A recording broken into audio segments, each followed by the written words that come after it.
Good sleep can boost your creativity and energy, as well as improve your mood and general brain function, including alertness, decision-making, focus, learning, memory, reasoning, and problem solving. On the other hand, poor sleep not only negatively affects brain function, but it can also put you at higher risk for brain-related diseases such as Alzheimer's disease, cognitive decline and dementia, depression and anxiety, and memory issues. That's why researchers have been taking a close look at the impact of sleep disorders on brain health. Sleep disorders are conditions that affect the quality, timing, and amount of sleep. Sleep disorders include sleep apnea, insomnia, sleep fragmentation, circadian rhythm disorders, and extreme sleep duration. All of these sleep disorders have been associated with adverse brain health. Here to talk with us about the effect of sleep on brain health is Dr. Rebecca Gottesman, Chief of the Stroke Branch at the National Institute of Neurological Disorders and Stroke Intramural Research Program. Dr. Gottesman, welcome to House Calls. Can you explain how sleep affects our brain function? So sleep is really something important. We obviously all do it, and we all wish we probably did more of it. Sleep is really when we consolidate what we've learned over the course of the day. So you process different things, you experience different exposures, you meet different people, and during sleep, it's our body's job to convert those day-to-day interactions to memories. And this is why sleep is really important. And if we think about how sleep changes over the life course, as people get older, their quality of their sleep gets worse. And we know that as people get older, their memory tends to get worse, at least in some proportion of people. So it's possible that this is really an important way to think about how sleep plays a restorative role in helping us preserve our memory.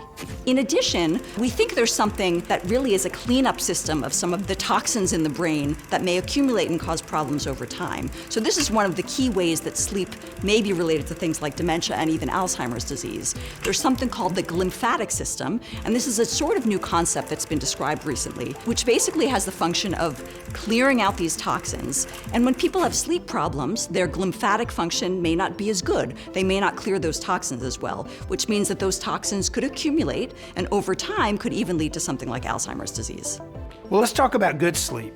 How much sleep should people aim for? The AHA itself has mentioned that sleep is such an important part of ideal cardiovascular health that it's now part of the life's essential 8 is ideal sleep or optimal sleep. And what they recommend is consistent with what other bodies have recommended, which is about 7 to 9 hours of sleep for an adult. For older adults, it looks like probably 7 to 8 hours is sufficient.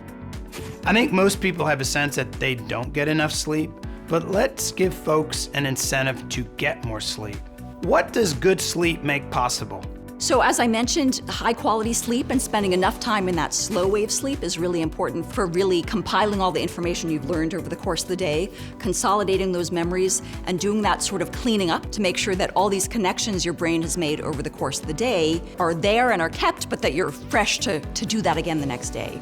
So people that don't get high enough quality sleep may not remember things as well that they learned over the course of the day. And certainly in general, we know that people that have less high quality sleep, their attention span may be shorter, they may be more forgetful and not be able to do things even on a short term. In general, we've been talking about long-term consequences of sleep disorders, but in the short term, a night of poor sleep can certainly affect your function, the speed of your reaction time, your reflexes, things like that. Well, that's great information. If you have questions about health conditions, I'd love to hear from you. Comment below, hit subscribe, join me here next time for Answers You Can Trust.